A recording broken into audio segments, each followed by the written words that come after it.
wrestling silly bits too. Having a blast bringing our show to you. They rant, they rave, they won't behave. Wrestling fans, come out your cave. It's time to BS and misbehave. Talking wrestling, time to go. Ring the bell and start the show. Talking wrestling, time to go. Ring the bell and start the show.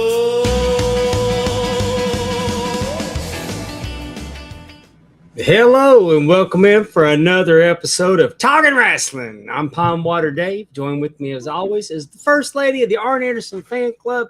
Got in right on the wire, Miss Amy Vaughn. Well, we had Amy. She was here and now she's gone. Ain't that something? We started an hour later, and I added her to the studio during the open. Let's see if is she with us now? I can't hear. You can't hear.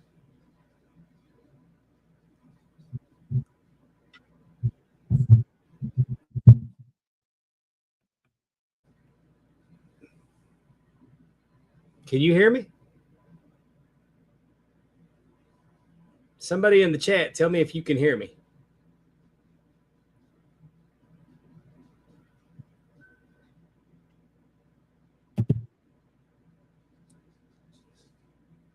Can you hear me, Amy? Allison can hear me. Okay, I just wanted to make sure. Last night on Bash of the Buttons, TJ went for a good 5 minutes and nobody could hear what he was saying. I don't know what's wrong.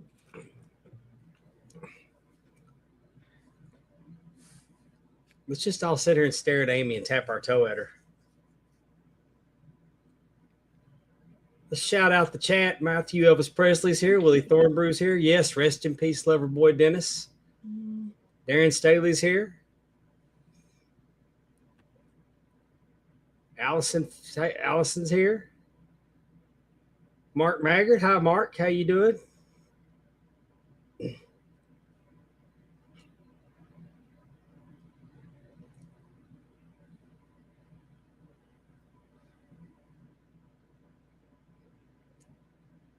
I did get your pick. So excited for you. You in yet, Amy? Are you in yet, Amy? Amy gone again. That's the cool part about doing this stuff live is it's the fun we have when it don't go right. So I guess while we're waiting on Amy, let's talk about Big Time Belts right off the bat. Big Time Belts, Facebook.com. Go on over to Facebook, join the group, Big Time Belts. Muhammad Zubair is creating, if you can dream it, he can make it. He did the Gingerbread House Championship over the holidays, the UWX Atlantic States Championship. Look at that craftsmanship on that. It is breathtaking belt. A custom Pinhead Hellraiser Championship. Whatever you want. We can do it, Big Time Belts. If you want a big gold belt, he can make you a big gold belt. If you don't have a big gold belt in your collection, are you really collecting belts? Billy Gullett, he gets his belts from Big Time Belts. He got a custom Louisiana BIW belt. I was proud to get my picture taken with him and see that craftsmanship up close and personal. Look at the One Fight Club Championship. Look at that 3D lion head. You can't beat it. The Battle Zone Light Heavyweight Championship, who had just was the first champion, was crowned this past week. The last weekend before, Sammy Wright. Sammy Wright is your Battle Zone Light Heavyweight Champion. They went there. Those tanks are relief pieces, CNC etched, and you can't beat that. Like I said, high quality, low prices. We want to thank Big Time Belts for sponsoring our show. Can you hear us now, Amy? I still can't hear. I don't know what's I can wrong. hear you. I can hear you.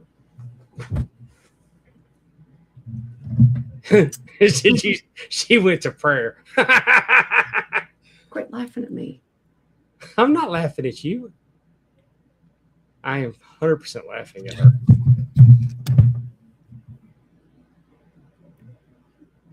Can you hear us now, Amy?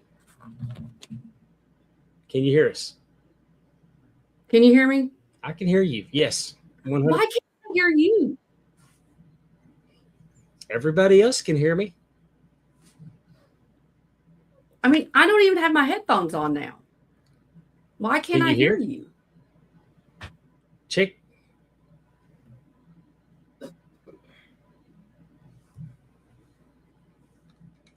I'm going to text her.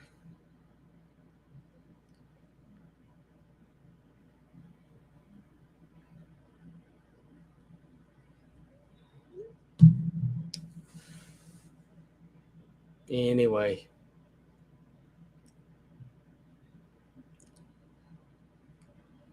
I guess I'll show you something else while we're waiting for Amy. How about our latest and greatest shirt over at jumpinthepond.com? Pond water ugly. Pond water ugly is a term that I've come up with. I've been told on 2 different occasions by the same person that I'm not just ugly, I'm fucking ugly. We all know it's not true. So whenever one of the haters tells you that you're ugly or they say something negative to you, and you just know that in the immortal words of Tony Schiavone, they a lie, consider yourself pond water ugly. It's kind of like if I said, boy, that Riley Green, he is ugly. And y'all know that handsome son of a bitch ain't ugly. So I just decided, if somebody insults you, own your insult. Wear the shirt like it's your trophy. Over at jumpinthepond.com, it's got 10% off. It's $14 and some change. You can't beat that for a wrestling t-shirt. And if you can't tell by the picture, Pond Water Ugly it's spelled into the tailgate of a pickup truck with bullet holes because I've got a sick sense of humor. Hey, look at Kevin Davenport out there, relaxing in the bed, enjoying the show. Glad you're with us, Kevin. Good to hear from you, man. May have to tag you in as a co-host there in a minute if Amy can't get back.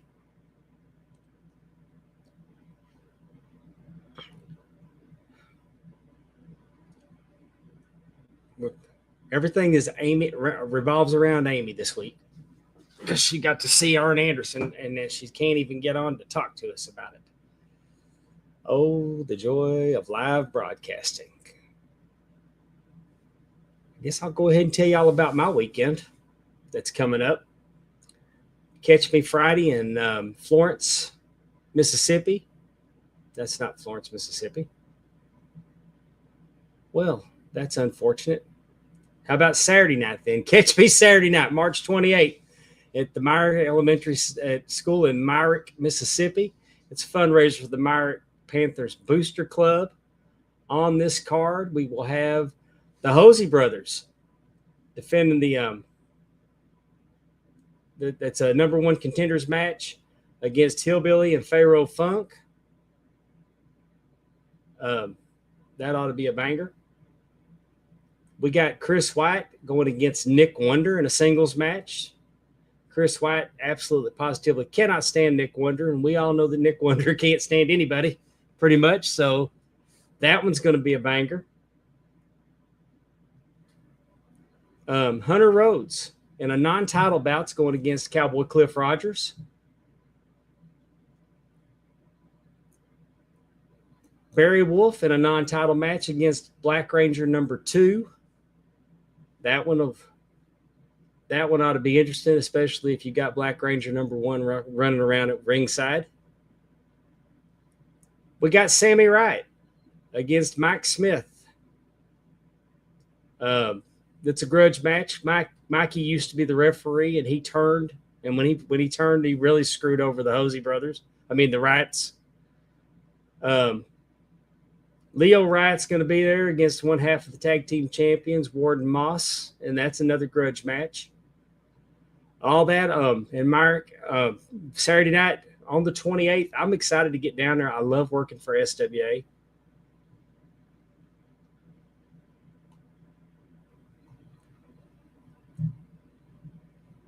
I can't believe that I screwed up my PDFs.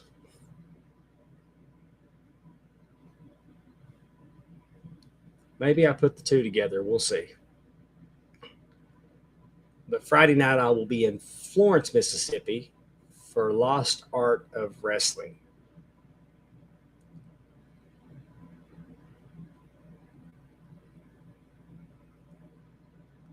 I hope Amy's coming back. Y'all know how bad, how bad the show is when Amy's not here. Let me see if I just screwed up and put both PDFs together.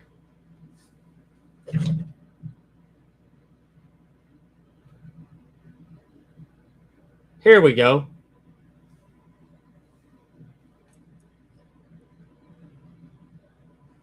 Can you hear me now? Back. Yes. All Don't right. ask me why. Just Why? killed the show right out of the gate, Amy. But that's all right. I'm Oh, we got What Wrestle happened? Clash 3. Lost Art of Wrestling presents Wrestle Clash 3 Friday, March 27th at the Florence High School Gym at Florence, Mississippi. We have Sammy Wright versus Zane Stevens. This will be for the Lost Art Heavyweight Championship. Awesome. We will have Jesse the Dragonheart against Andreas for the Zero Gravity Championship. We've got El Siaco Gato versus Vladimir Koloff in a singles match. You always need more Koloff. Vladimir. That ought to be good. Jacob Walker versus Kelly Black. I apologize. The Hosey Brothers for the tag team championships against Yay. they're to defend against Punk Money. Hunter Rhodes versus Ursa Major. This ought to be a wild one. These guys, Ursa's taken an issue with Hunter Rhodes lately, so we'll see how that works out. Interesting. It's going to be a hard-hitting affair. And then we have the Days of Rage versus the Riots. This is a tag team grudge match. We have Leo. I don't know if you realize that with Eric Black over there in Days of Rage, that's Paul Wright. Paul has turned on his family. He is truly the villain. He has gone back to his old ways. He turned on his brothers. Mm. They finally got Leo back in the fold.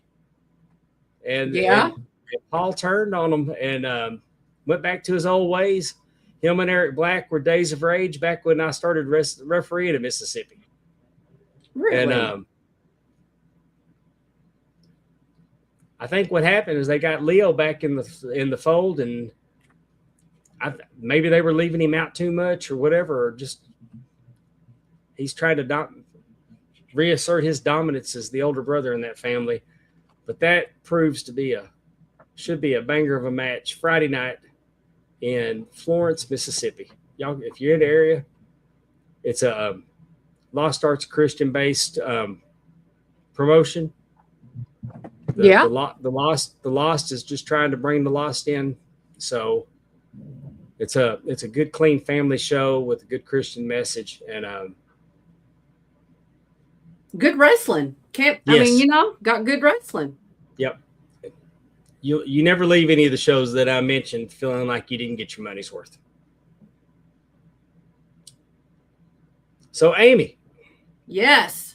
Tell us about your weekend. I've got a bad buzzing in my headphones. It's not you. It was doing it while you were gone. Okay, I'm just making sure because Lord knows. What a compliment. I sound like Mark Lawrence running down the cards for the local house shows. It's where I learned it. That's where I learned it. I love it. I had a great weekend of wrestling. I was in Rome, Georgia for, let me see, did I bring my stuff in? I'm sorry, guys. I'm just flying by the seat of my pants. Where is my, it's over here. Oh, here it is. Here it is. I went to Rome, Georgia for the 1FW, One Falls Wrestling Rumble in Rome. And so you can see the poster. This was the Rumble in Rome. Rome, as most of you all know, if you are any kind of wrestling fan, is the home of my favorite wrestler, Arn Anderson. And he was having a homecoming at the Rumble in Rome. And we've got some pictures, but I'm trying to get them to load. Oh, okay. I was just going to say, I took my sister went.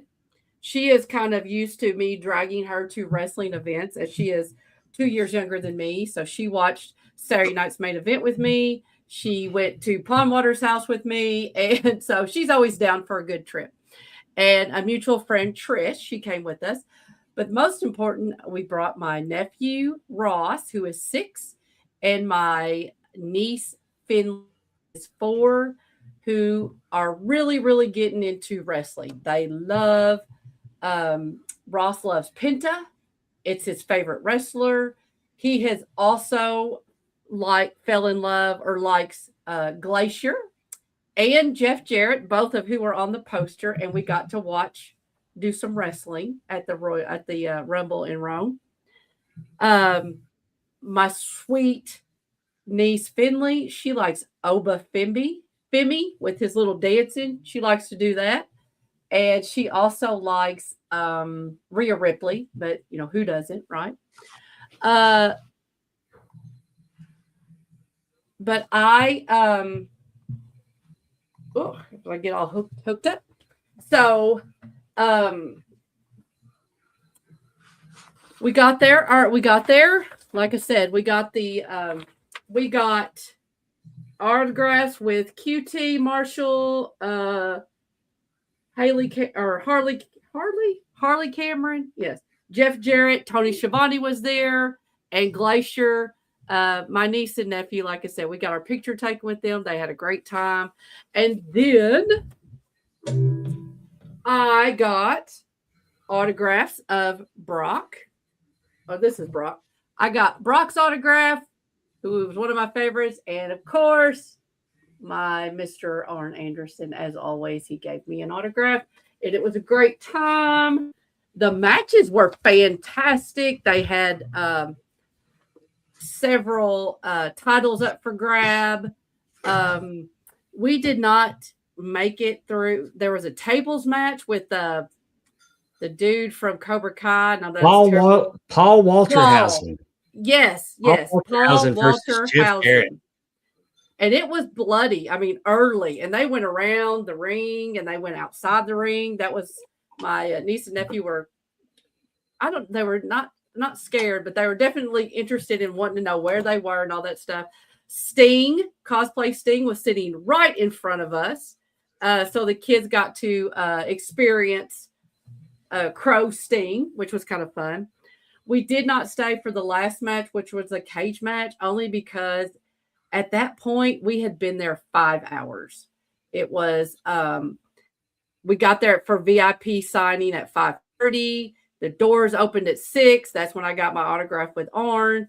The matches started at 7. They had 2 dark matches and then just a slew of other matches. And at 10:30, the kids were done. And I don't blame them. We all were tired.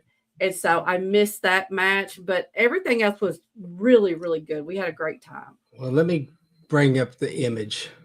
Okay. I'll just do image files instead of PDFs. Okay, they are. That's a heck of a picture right there. Yes, it is. So that's my little nephew, Ross, and Finley. Of course, they got to be with Harley. I got to be with Jeff. And like I said, Ross definitely loves Glacier's outfit. Like, he really likes that. Glacier looks pretty much like he did. I mean, that dude's aging well. Yes, he gets in the ring. He does a few things in the ring that night. And that was another thing that, Ross just thought was super cool. Hang on. I got my Anderson shirt on because I was there to represent. I love how both my nieces, and both of them are like holding their hands. They're just like, This is exciting. There is Tony Schiavone is interviewing Brock and Arn during like a little intermission. And, Arn was always very appreciative. There we all are. We're having a great time. That's my sister next to Ross. Finley's looking at something. Our friend Trish. We just took a picture of all of us at the wrestling. We were having a good time. Ross doesn't look like he's having a good time. He wasn't. It's funny. I know he was like that, but he really does. Like he really is having a good time, but he's almost kind of taking it all in. Like he's kind of serious a little bit. Like, this is really, there is Jeff Jarrett. You can't see Paul Walker, but you could see that they are wrestling over by the stairs. I'm pretty sure he's referee for this match. Yes, a country singer, Michael Ray. I have to look and see what his name is. Yes, he's a country singer. I want to say his last name is R. Well, thank you, Kenneth. We appreciate that. Yes. Hello. Hey, there's Efren. Hey, Efren. Yay. They had 1,200 people, they said. Willie. 1,200 people came. They draw pretty good. The whole place was packed. There was I didn't really see any seats. That was on their Facebook page, the 1,200. So, they could have been counting talent. I don't know, but there we are. There we are. They're meeting. They wanted to come over there with me. Arn is, I guess he's scratching his nose at this moment. So I took that picture, bless him. And he's signing my stuff. He was happy to see us. Well, I've tried several different ways to do a PDF file of all your pictures, Amy, and it's fine. No, this is fine. We're having one of those technical off the rails. No kidding. He is always so appreciative. He asked me how long it took to get there because obviously he knows I'm not from Rome, Georgia. Just always so happy, just so thankful that I, wanted to make the trip there. The first time I met Arn, he'd barely look up from signing autographs. Really? But the second time and every time after that, he's been I think after he left WWE, it just took all that pressure off of him. Possibly. Yeah. How long ago was it when you first met him? He was still with WWE. Mm-hmm. Yeah. They brought him in and he was still with WWE, and they had him. He wasn't allowed to be out with everybody else. You had to go to a private room and to get right. But I think that getting out of that environment and getting out of that pressure cooker, I think it changed his attitude. Right. And he wasn't rude. Don't get me wrong. He wasn't rude. He had a job to do, and that was to get through the autographs. And talking to us wasn't one of them. Right. No, he's very much a talker, and he's very nice. Yes. Mark, Percy Pringle's son DJ has passed away. I don't know what happened to him. I just saw it before we came on the air. Oh. But that was, and you want to hear something crazy? Yeah. Okay. Monday afternoon.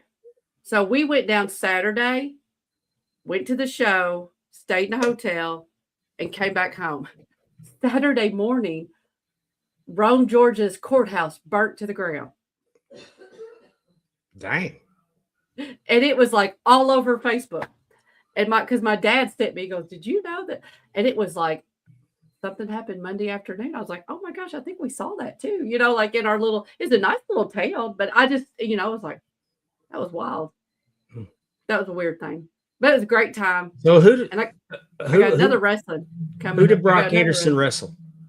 It was going to be like, it was going to be Billy Gunn, and one of his sons. I need to look and see.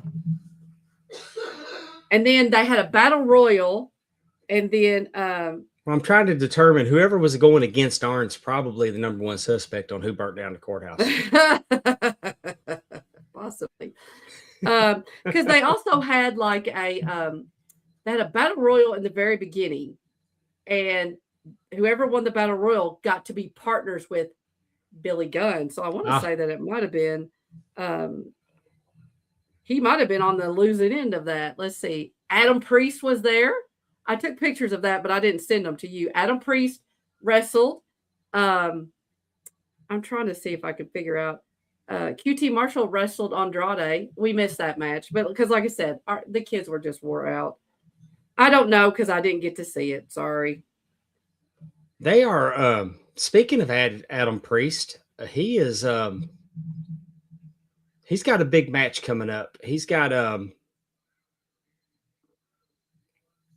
trying to think. He's tag teaming with the British Bulldog. The Dynamite Kid Jr. Okay. What is his name? Tim? Does that sound right? Tim Billington? I don't think that's right. I think it's Billy. I mean, I know it's Billington, but is it Tim? I'm trying to think who is they're Global Wars. They're going against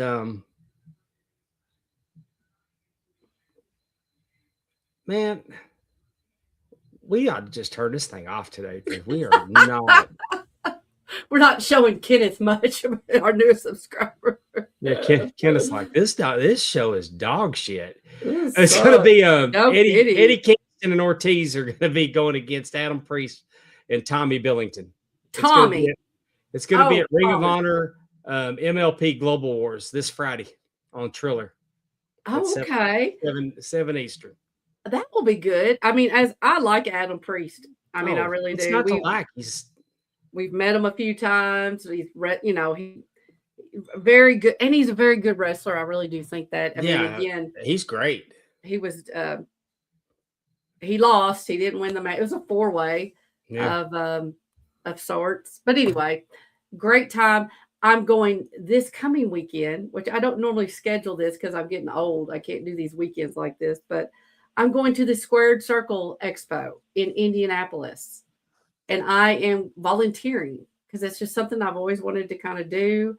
And I'm not getting any younger. So I said, I'm going to do it. And they let me be a volunteer. So I'm going to be up there being a volunteer for this weekend. So if you all are in the Indianapolis area and you are out and about, please stop by the Squared Circle Expo. TJ's going to be there too, isn't he? Yes. Tim is going to be there. Oh, Tim and TJ? Any idea who you're going to be with? I am with Billy Gunn and Road Dogg. Oh, great. You can't get any better than that. That's who I will be with. So yes, I'm looking forward to it all weekend. That's who I'll be with. Love Road Dogg. You know what? Is he gonna inside? I mean, what are the chances of him doing a podcast again? Fingers are crossed. Fingers are crossed. When he was doing his show with Casio, I loved it. And I know that, I knew that, I think anyway, that, he had a very, a job that was very demanding. And then when he was home, he's having to do he's having to do the podcast, and that, maybe it was just too much. But I don't know about you, but like Road Dogg is everywhere right now. Like he is at OVW. He's going to be at, so like he loves the business. Well, yes, loves the business.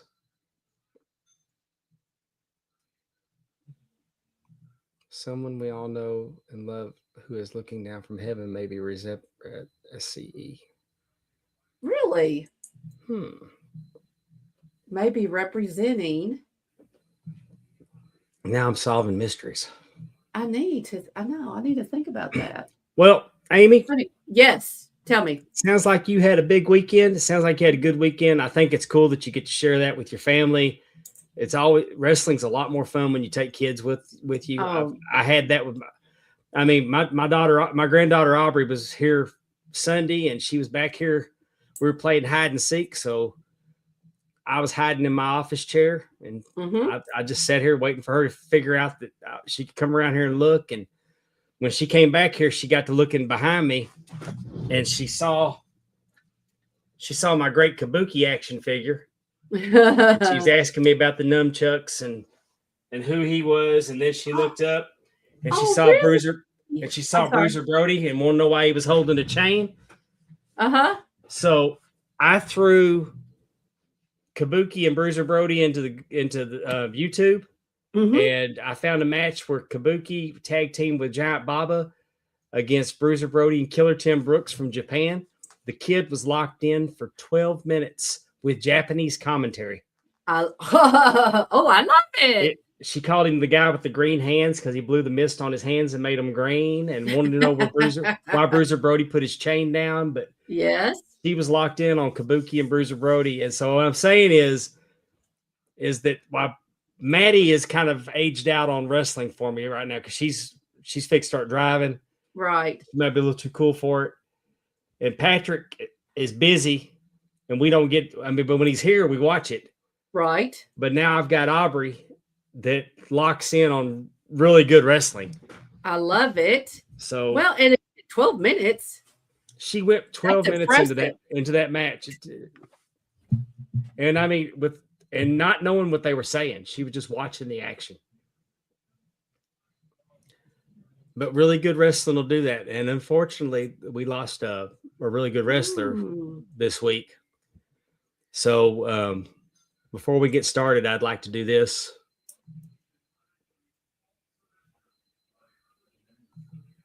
Well, oh, come on.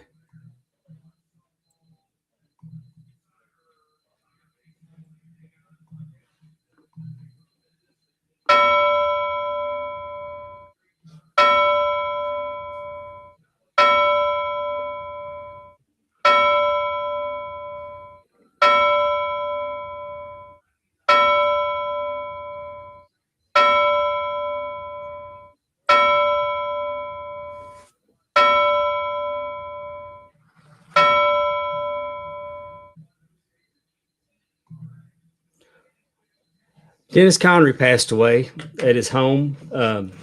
He was 76 years old. He had an accident. He fell down and broke his neck. And it paralyzed him. And when he didn't show up to pick his wife up from work, she called a neighbor, and the neighbor went and found him. They got him to the hospital. He was still breathing, put him on a respirator, and unfortunately he didn't make it.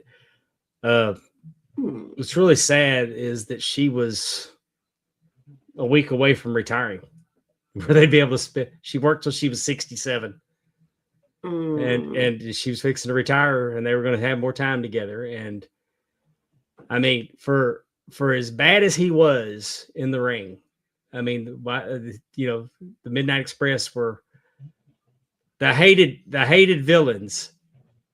If you ever had a chance to meet Loverboy Dennis in person, he was a very nice man. We saw him at AEW when we went in Huntsville last year. He was there, and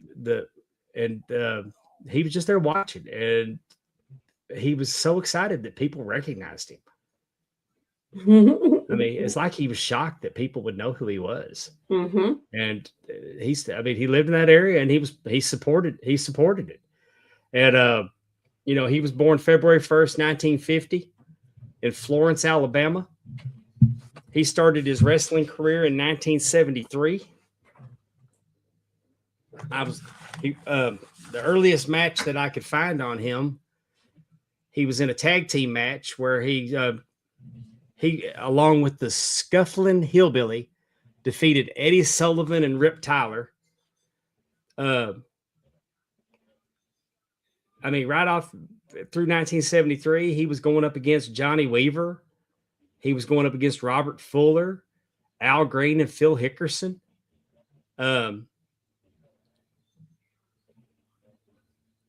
75, he challenged for the Australian tag team titles against Bill Dundee and George Barnes.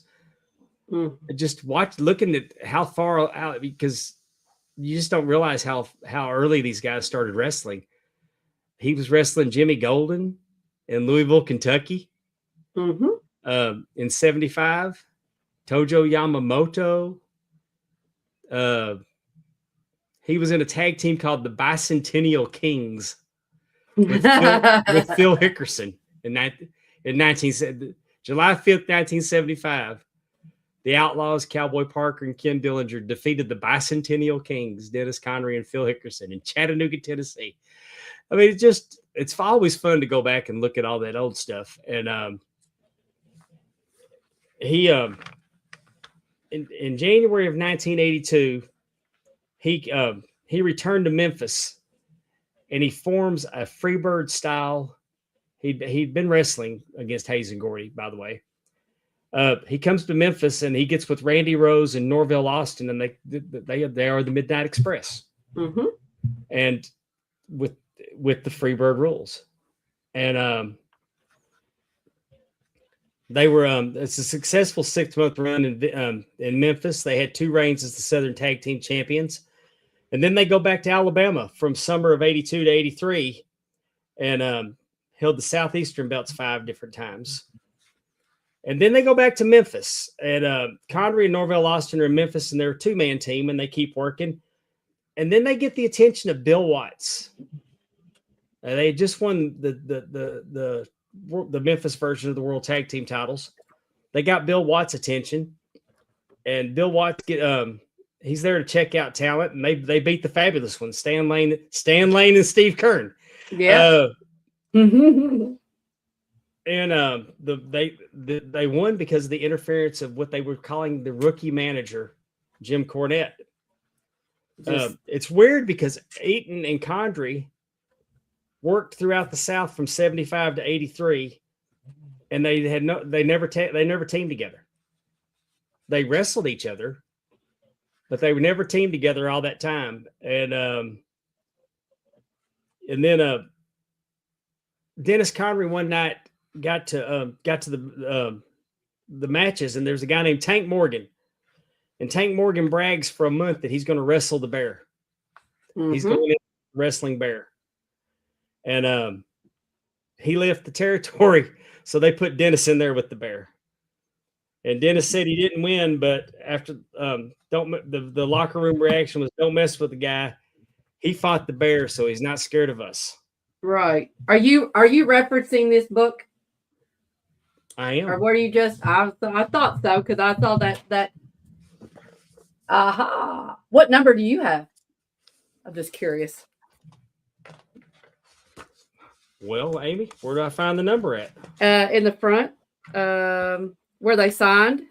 Do you have it autographed? I do. Down at the bottom. I don't see a number. Oh.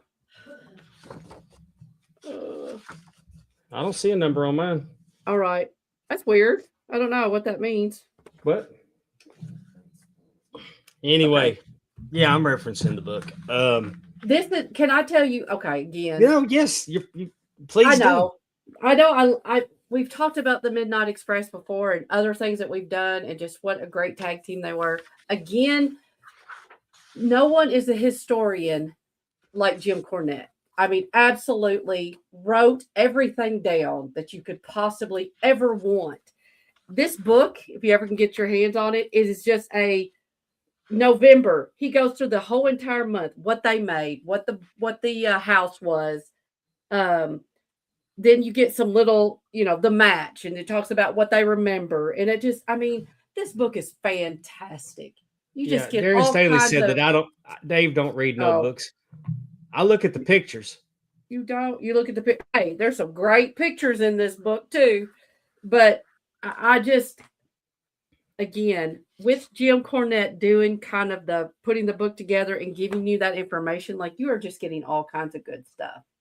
And you're right. I mean, I know we all know about Bobby Eaton, at least his career, because we saw him on WCW and, as time went on. But Dennis Condrey had a really great wrestling career before he was part of the Midnight Express.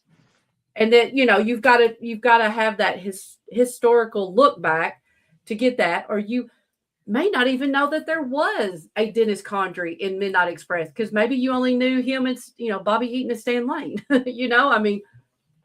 or even worse, Bodacious Bob and Bombastic Bart, the new Midnight Express.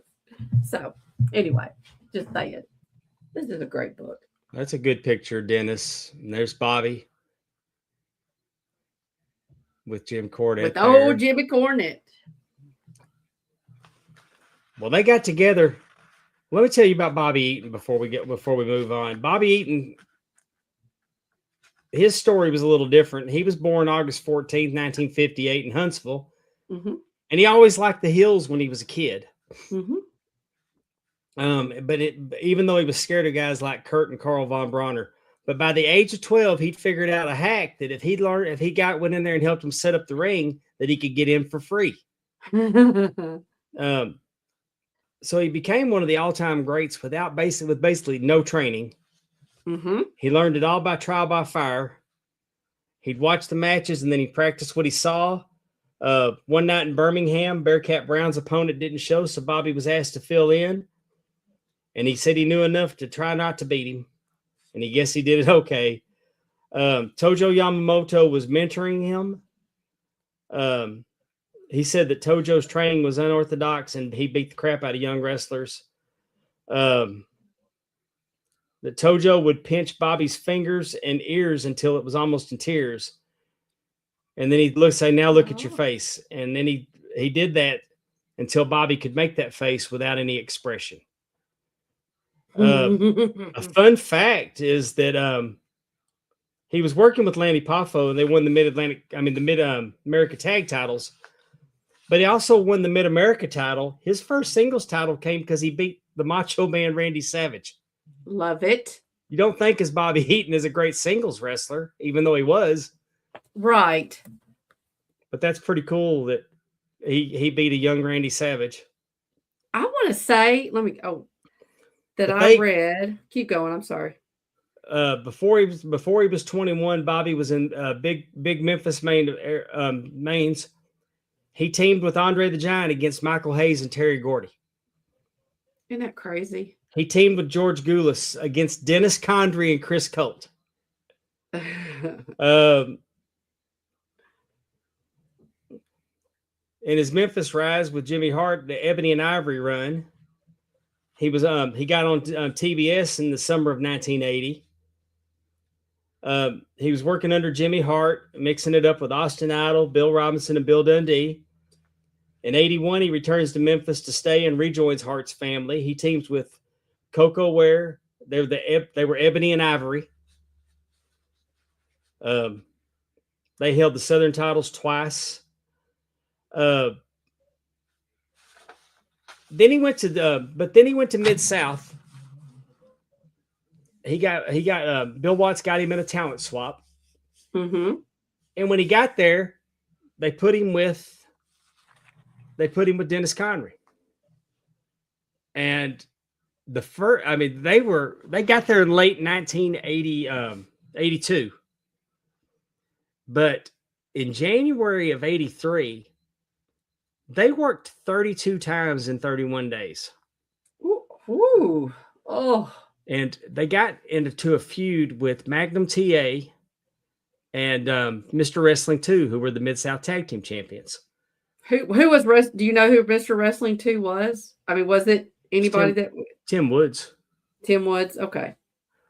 But he was wrestling them. They had a match where they tarred and feathered Magnum TA. Yes. They had a match where they gave 10 licks with the belt. And this was all leading to the Magnum Mr. Wrestling 2 breakup. Right. And they won the Mid-South Tag Team Championships. And then they started working with a team that did a little something called the Rock and Roll Express. And that was in Mid-South. Now, when you think about it, that says a lot about Bill Watts. He put Bobby Eaton and Dennis Condrey together. Mm-hmm. He put Buddy Roberts with the Freebirds. When did Jim Cornette join them? Jim Cornette joined him, but he was already managing Dennis Condrey and Norvell Austin in Memphis. So that he go ahead. He brought him down. He brought him down, and okay. But and I've said this, and I've said this, and I've said this, that your favorite tag teams are nothing without bad guys. 100%. The Von Erichs, as good as they were, would not have blown up the way they did without the Freebirds. Mm-hmm. And the Rock and Roll Express, as good as they were, needed the Midnight Express. And I'll go you another one. Then they went to Dallas when they finished up. Look at them. They came to Dallas. I mean, look at that mess. And they're wearing the world-class tag team belts. Mm-hmm. Unfortunately, they didn't get their chance tag teaming against the Von Erichs. They didn't get put in that position. But they were against the Fantastics, Tommy Rogers and Bobby Fulton. And I mean, I hated Jim Cornette. God, I hated Jim Cornette. And I hated the Midnight Express. They were, I mean, Cornette was, I mean, he was, the promos he was cutting, this was in 85. Mm. And Willie even says, how does it make sense the Rock and Roll Express or the WWE Hall of Fame, but the Midnight Express or not? It's got to be I don't know. Do you think it's a Jim Cornette thing? They had Jim Cornette induct the Rock and Roll Express. I know, but I'm just saying, do you think, but I know, but that's different than getting inducted into the WWE. Yeah. I mean, he's the only one that's alive of this group besides Stan Lane. You have to go. I don't know if Norvell Austin and Randy Rose are still around. Oh, I don't either. I was just sitting there thinking about, like, is it possible that I know we talk about that sometimes about the Hall of Fame, but like there are things that go along with it. Now, I don't know if maybe things have changed, but like, they'd have to go under a Legends contract. Like, we've heard those kind of things. And some people don't want to do all that. It's not worth it to them.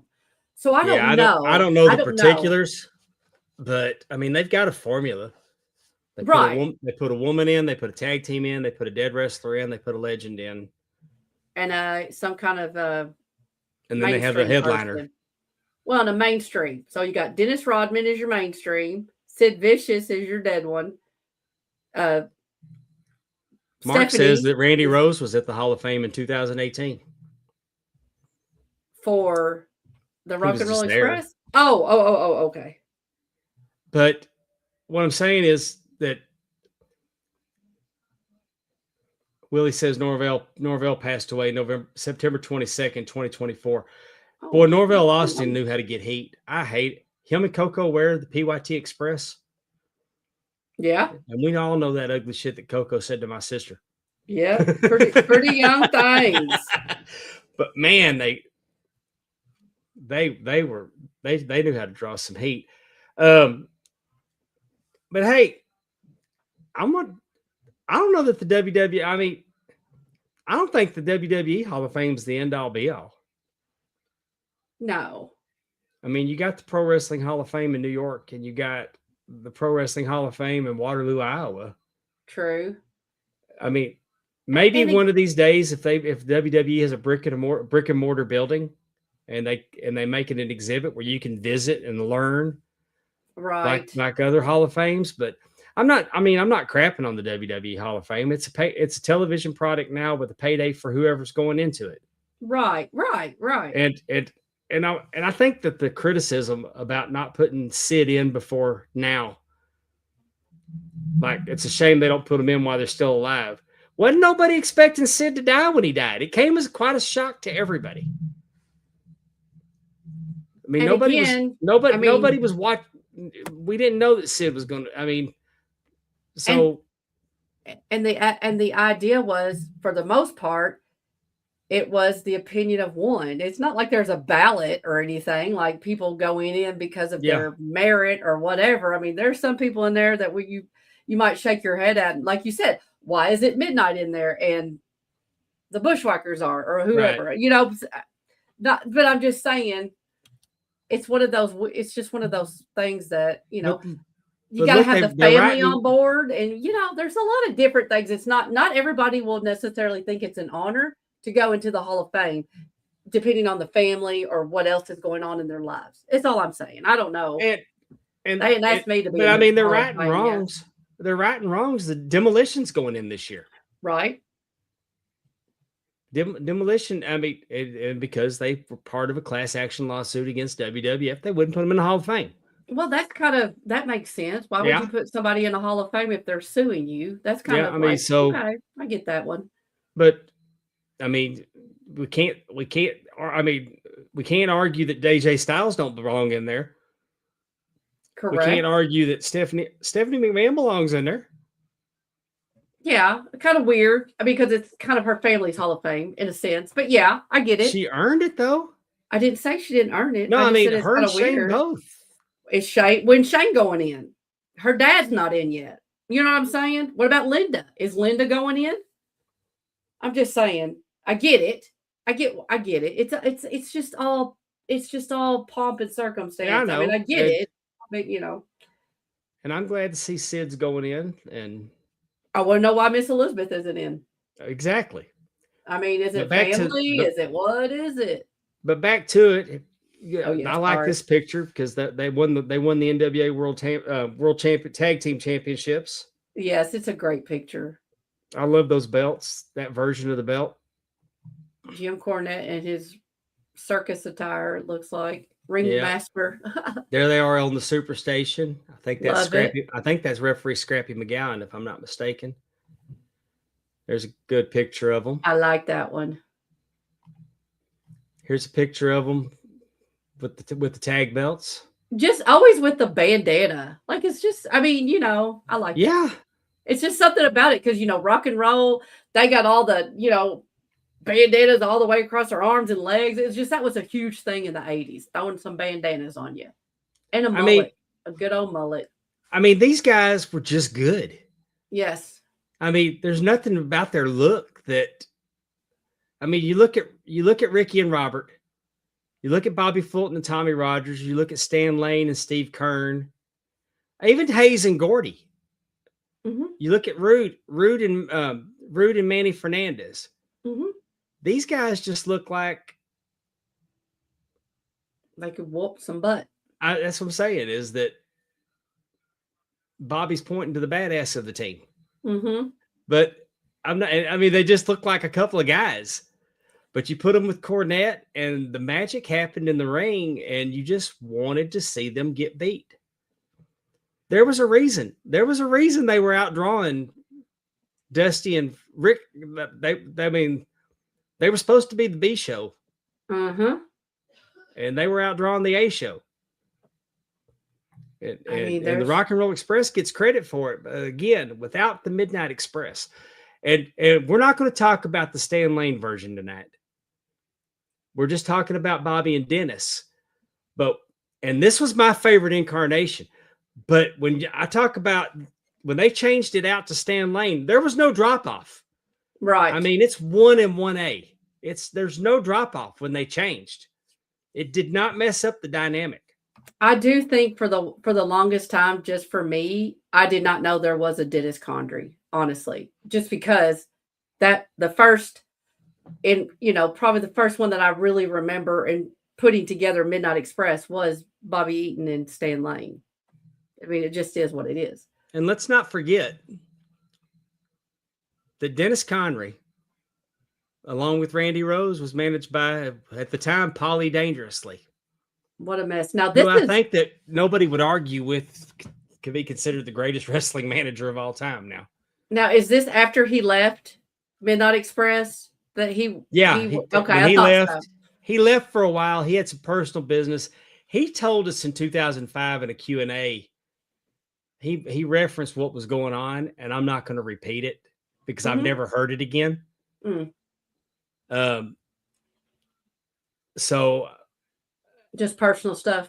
Yeah, I mean, and it was an interesting terminology, and I hate to do that to y'all, but out of respect, I've never heard the story told again, and so I'm not going to. And I mean, because Cornette's had every opportunity to share it, and he don't.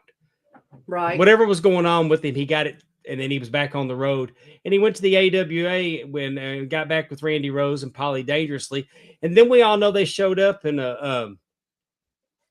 They showed up on the Superstation and attacked, Cornette. Jim Cornette took the phone call. Oh yeah. And bled a gusher in a white suit on the Superstation. It was Polly. I mean, they babyfaced them. Now I will say in defense of the Midnight Express, I think it was easier to babyface them with Stan Lane. I don't know that you'd ever made Dennis Condrey a babyface. That's probably true. Just look how young. I mean, he probably was only 20 here in this picture. Look how young Paul Heyman is. Yeah. Like, that's crazy. With his phone. It's a cool, again, got the bandana. He really liked a good bandana. I liked it, though. Yeah, he always wore them around his neck. Yeah. Everything. There's another picture of him. I love that. Like I said, the best. That's my favorite version of the NWA Tag Team Championships. Amy,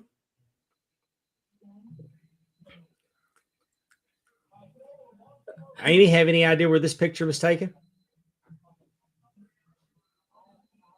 What, like Memphis? No. Oh, where? That's the Sportatorium. Oh, duh! I don't know why. I should have known that. I thought I threw you a softball.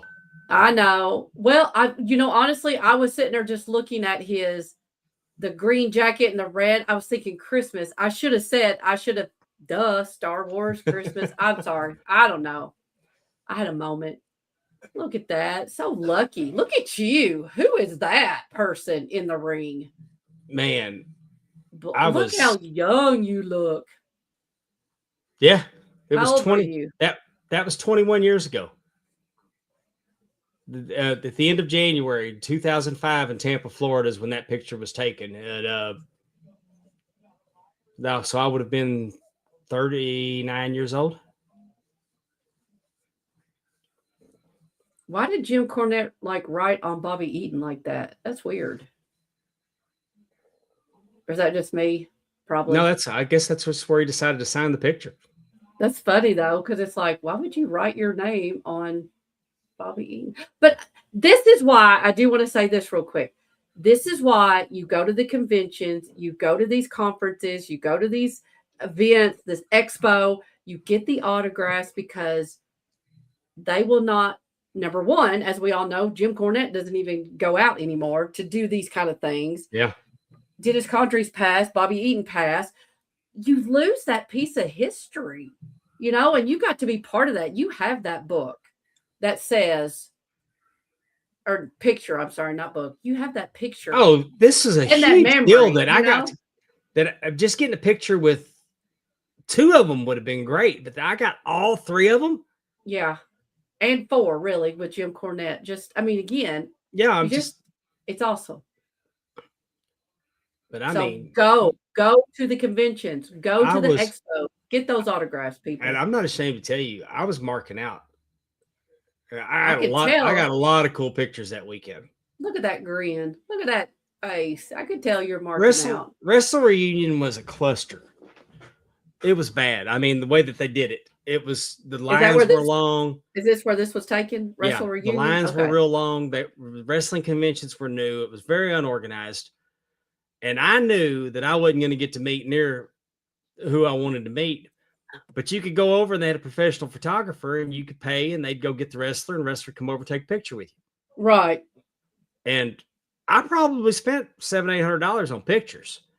But it got to a point where, there's a picture of me with Harley Race, Terry Funk, Kevin Von Erich, Mick Foley, and Jack Briscoe. And the photographer saw me and said, "Hey Dave, come here, jump in there and get this." So I'm standing in the middle of all these legends and the camera, he's having to work on the camera because the camera's messing up. And I'm just sitting there listening to them talk. But I had the best weekend because I was able to meet everybody, get my picture taken with them, have a little conversation while we were waiting for the picture to print so they could sign it. And so it ended up being a great weekend for me. And I'll never forget it, but this is, I mean, I've got it on my wall over there. I got a lot of these pictures from that weekend in photo albums. But I'm proud of this one because if y'all haven't figured out by now, I've always been a fan of the bad guys. I really prefer the bad guys. Is that because you wanted to be a bad guy? Yeah. Is that what it was? I love being a bad guy, but this was before I was this was before I actually got to be a referee and later a wrestling manager. But I liked the bad guy. So I came to realize that while I liked the rock and roll and I liked the Fantastics, that I knew that the Midnight Express were the draw. While I liked the Von Erichs, I knew that the Freebirds were the draw. While I liked Kerry Von Erich and I liked Magnum TA and I liked Dusty Rhodes, I knew Ric Flair. Ric Flair was the draw. Right. So it's just I've just always been that way. And this was a tremendous, tremendous weekend. And I'm going to say the Midnight Express were so good that even when they went up against the Road Warriors, and the Road Warriors used to body people regularly. And you would look at the Midnight Express and think that would be a team that the Road Warriors should handle. They didn't. And it was believable that they could. Right. You know, and you had Cornette with the tennis racket. And of course, they did the scaffold matches. And I just think that they belong in every Hall of Fame. I am so, and Dax Harwood, bless his heart, the Condreys didn't ask for anything. His widow did not ask for anything, but Dax just wanted to set up a GoFundMe to help with the burial. And I mean, I think they started out and he asked permission and she said, I just really have thoughts and prayers, but that's fine. Thank you. And last time I checked, it was like $37,000 already in it. And, that ain't gonna bring Dennis back, but it will help do some things that, I mean, again, wrestling your whole life, there's no, retirement fund for that, I mean, I'm sure that will be beneficial to her. And they were never on the make millions of dollars to sit home schedule. They worked. And man, I think it's not lost on me that one of the greatest bump takers that ever did it took a bad bump at home. And I would hope that maybe some of the younger people that take very unnecessary risks in the ring might look at someone that, I mean, yeah, he was an older man, but still, he fell down and hit his head and broke his neck and was paralyzed. And if it could happen to him, it could happen to them. Anyway. Yeah. But prayers are with his wife. I know I feel so bad for her and and Jim Cornette is buried his friends and I mean, nobody says anything. Nobody's got a bad word to say about Dennis Condrey. I mean, I listened to Bully Ray talk about the time him and Devon got to wrestle the Midnight Express the day that their WWE contract expired. And he said it was work. It was work. They got in the ring and worked. What year was that? He said it. I can't remember. Sorry. Because he said the WWE called him and let him know that we own the Dudley name. Right. And but he said that that he was glad that he got that opportunity. I feel bad for Rick. I mean, everybody that knew him. Ricky Morton, Robert Gibson. Bobby Fulton. You know, they did so much for so many. And did it for a long time. So I don't know what else to say about them. They were just fun to watch, and I enjoyed their time. I enjoyed when they were here in Dallas, and they did start focusing a little more. They did start focusing a little more with Jim Cornette, put him in a program with Sunshine. Mm-hmm. But I mean, he was a talker, and they weren't never going to put Kerry and Kevin. They were never going to put Kerry and Kevin or Mike against them. Right. Which sucked. I mean, but the Von Erichs really, other than the 6-man against the Freebirds, were really never marketed that heavily tag team. They all kind of did they were singles champions. Later, Kerry and Kevin teamed and won the tag belts, but I think that was a lost opportunity for. I don't think.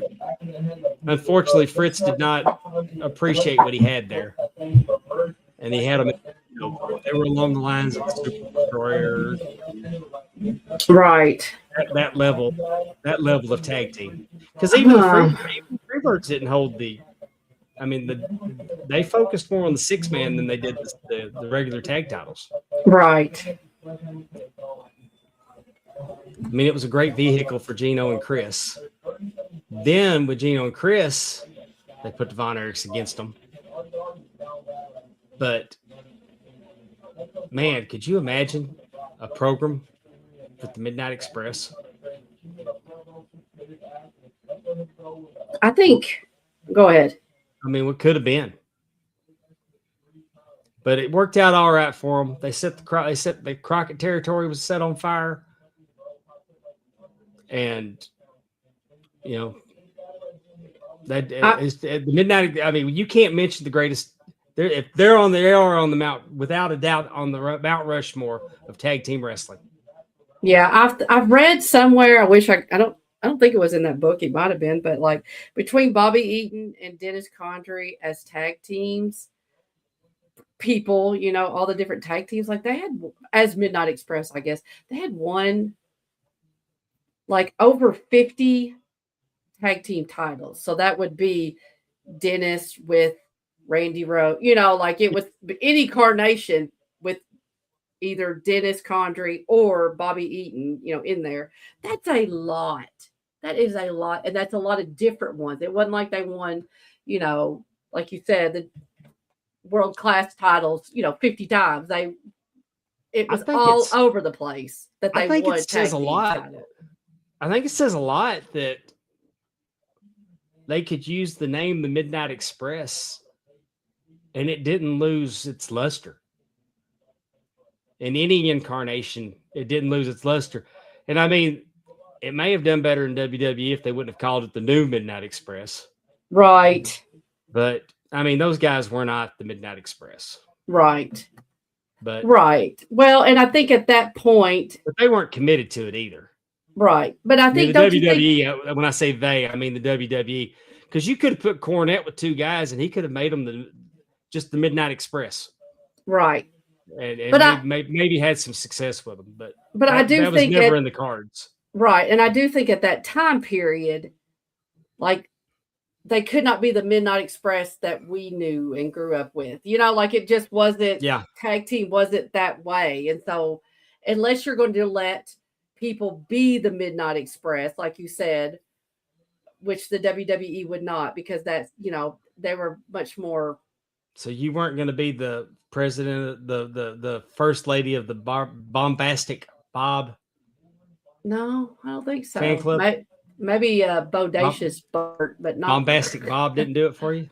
But like that's But how easy could the heavenly bodies have been the Midnight Express?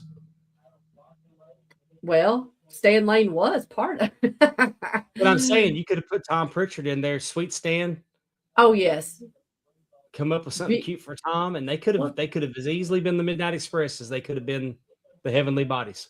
That's very true. Yes, that type of wrestler, and that would have worked. Definitely. But yes. But ifs and buts or candies and nuts, we'd all have a Merry Christmas. But rest in peace to two of the best that ever did it. And I mean, I hate, we talk about old wrestling all the time. And tomorrow night I'm going to do a episode of That Boy Was Busy about the Midnight Express with the mentioned January of 83 with the 32 matches in 31 days. That's crazy. Have you looked at it yet? I want to know what was the double day or what was the double shot that they did? The double shot would have been television in Shreveport. That's a lot of work, though. I don't believe I've done one on anybody that worked more matches than there were days in the month yet. No, I mean Arn was the closest. That is rough. Just think about working every day, no day off. Like just that grind and driving who knows where, like that just makes me tired thinking about it. Oh yeah, because they did like 8,400 miles, and that was in Mid-South. They weren't taking planes; they were driving all over the place. And there was some 500-mile trips in that territory. Let's talk about what's going on our channel. Yeah. What's going on? We're proud. We can proudly be seen. If you're watching us on Facebook or X, know that we have a YouTube channel called Markout Moments, and we're not the only show on it. We're proud to have Drunken Pop. Drunken Pop is they do a show about pop culture. They take a month and a year and just do a deep dive into it with sports, television, everything that's pop culture. Exactly. And it's cool because it helps you remember like what was going on at that time. I think I really enjoy those things. And I think they're fixing to start mixing some wrestling back into them. Oh, yeah? They tried to get away from the wrestling because there was so much wrestling on here. Right. But sometimes you forget about, you don't dance with the one that brought you. And I think that they're going to try to mix a little wrestling back in there. Now, to the show that I like to affectionately refer to as the best show on our channel. And me and Amy got a pretty high opinion of ourselves. Mm-hmm. I mean, I like to think that, I'm the belle of the ball. But TNA Top 10 is my, the other night my wife said, "Hey, are we going to watch Marshalls?" And I said, "Nope, we're going to watch TNA Top 10." And we watched TNA Top 10, and then we watched Marshalls. Really? I messed up my list this week. I don't know what happened. I guess what'd you do? Well, I saved the screenshot of my top 20, top 22. Uh-huh. There was cartoons that I knew, like there was cartoon themes that I know that I had put very high on the list. But as I did more of them, it pushed them down and pushed them out. Because this week's show was animated TV show themes. Right. But so I knew the kids don't remember Josie and the Pussycats. Right. But I do. Right. But I knew that Animaniacs was, spoiler alert, number one. Loved Animaniacs. But I thought I had Pinky and the Brain in the top 10, and I must have pushed them all the way down. Really? Well, yeah, maybe. For whatever reason, in my brain, it got flipped, and I started putting my favorite cartoons. Like, I wasn't even thinking about the songs. So I was like, I probably messed up the whole thing because I was like, Jose and the Pussycats. Hey, but the Pink Panther was on my list. Mm-hmm. Yeah. But there was some that weren't even on there though, and I remember like Tom Slick. Never. What was that? Never even heard of that cartoon. It came on with like Tom Slick, George of the Jungle, that type of cartoon block. The Wacky Racers. Wacky Racers. I remember Speed Racers, but I don't know. Oh yeah, Speed Racer was a great. Speed Racer was a great theme song too, and it wasn't on there. What was Wacky Racers? The Wacky Racers was like all of the like Dick Dastardly, Penelope Pitstop, all the Hanna-Barbera characters were in like different kind of. They did like a cannonball run. They raced every week. They raced every week, and you had Dick Dastardly and Muttley trying. Okay. But even the Adventures of Penelope Pitstop, Stop the Pigeon. That was a great Underdog. There was so many. Interesting. And I will admit that when I voted for Carmen Sandiego, I was basing it more on the live show than the cartoon. Right. Yeah. They had that great theme with that a cappella group, Rockapella. Yes. Where in the world is that? Well, like I said, I voted for my favorite show. Somehow it got flipped in my head, and so anyway, but Terry, T-Weave, Andrew, and Allison Faye do a great job on that show. They talk about the baseball, they talk about the wrestling, and then they talk about their top 10. And it was it's always a fun listen. It's the polls. It's even better if you vote on the polls.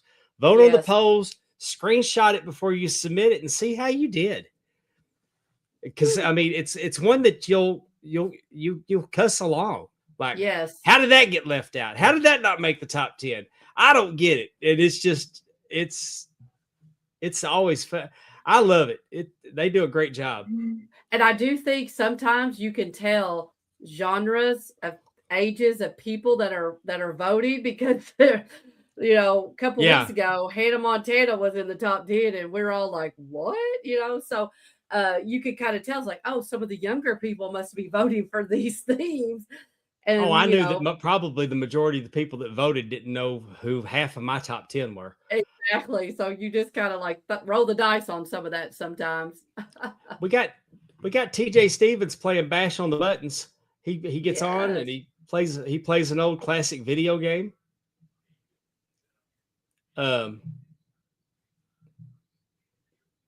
Also, the TNA Top 10 says, we're welcome for ideas for lists. Not all easy put together, but all ideas are welcome.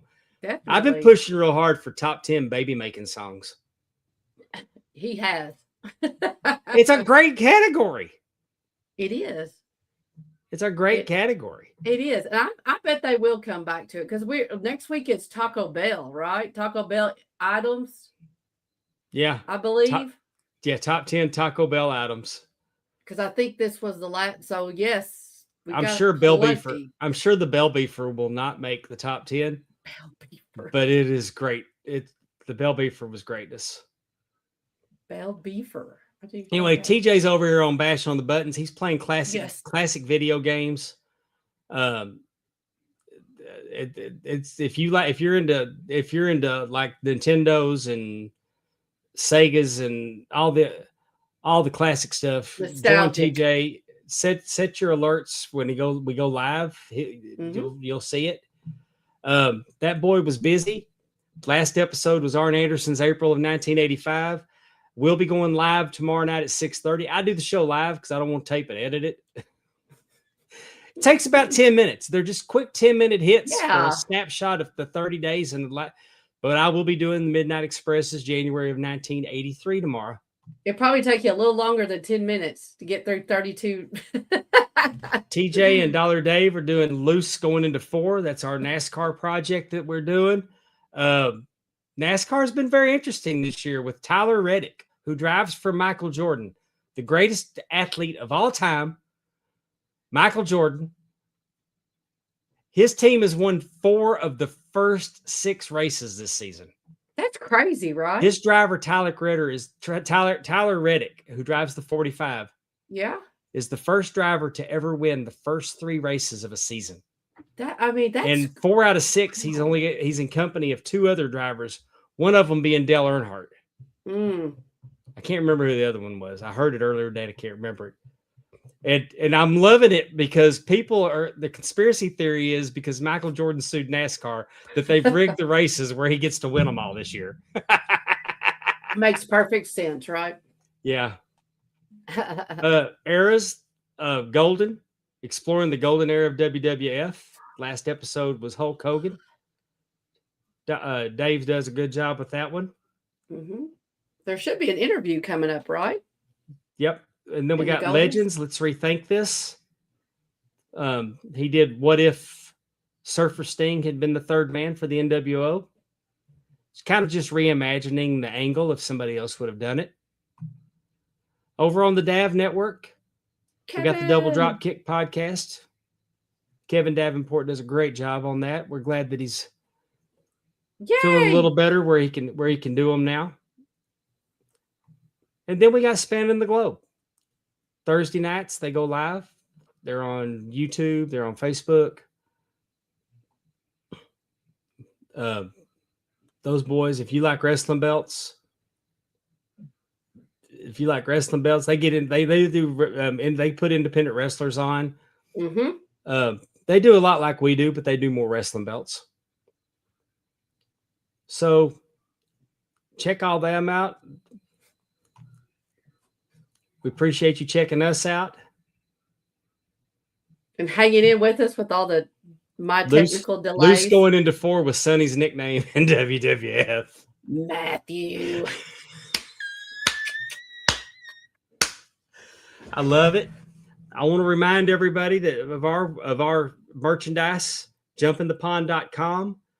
Everything's 10% off, including our new shirt, Pond Water Ugly. Oh gosh, Lord help me. Pond water, man, that's pretty ugly to be pond water ugly. No, it's actually not. It's not. No. You were having technical difficulties when I explained the concept. Oh, yes, I'm sorry. I had recently been told on 2 different occasions by the same person that I'm pretty ugly. Oh, and Tep should not be saying that to you. That is no. So Tep rude. didn't say that to me. I'm aggravating. I know who said it. But the person that said it to me, I got to take them at their word, because if they don't know anything else, they know what it's like to be ugly. I mean, if he ever loses his job, he can get a job as a scarecrow. Oh my! But what I'm saying is, water is ugly. If somebody says something ugly, tells you you're ugly, or says something negative to you, or something that's just so outrageous that they can only be described as lying, mm-hmm. then you own it by saying you're pond water ugly. If I said Riley Green, that some bitch looks horrible. Everybody knows that I'm lying. True. He's freaking dreamy. Yes, he is. He's got to deal with the devil. Nobody should be that good looking.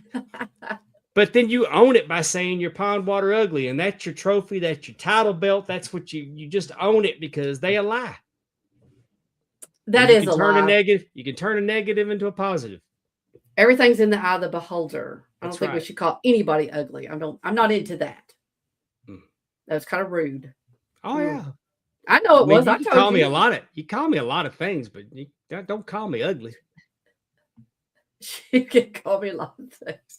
Yeah. Don't call me ugly, and don't call me late for supper. That's right.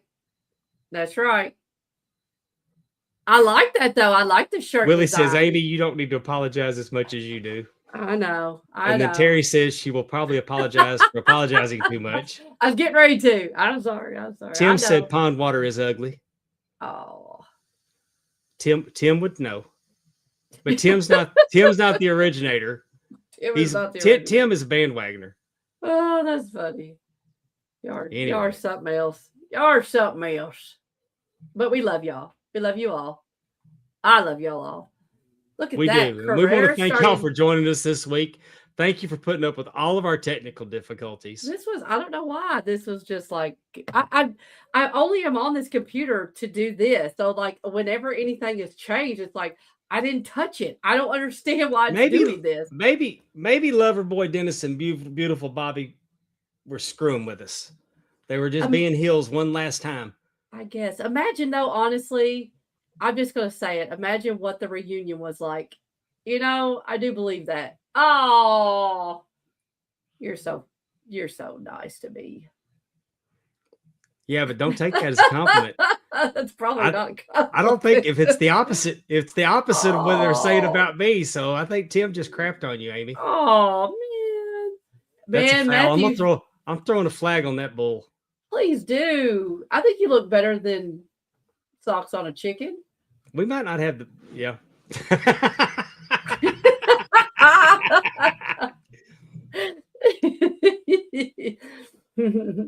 Well, I had a woman tell me earlier today that there was no way I'm 60. Ooh, what was she say?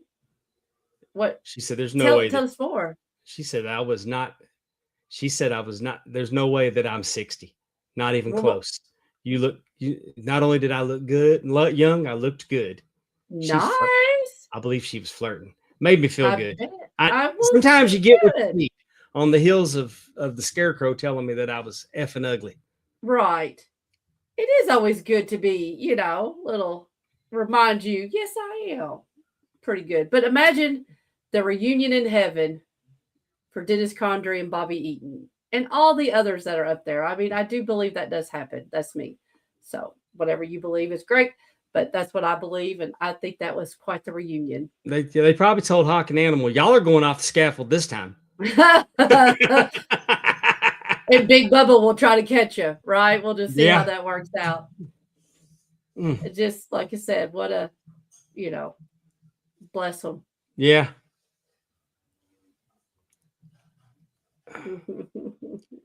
Well, we're going to get out of here. I was thinking if we were going to I was going to say I had a couple more that I was going to tackle, and I was like, nah. There's always next week. Rematch. I'm talking wrestling with Palm Water and Amy. Good night, everybody. Talking wrestling, time to go. Thanks for watching our epic show. See you next week, same time, same place. Markout Moments is your happy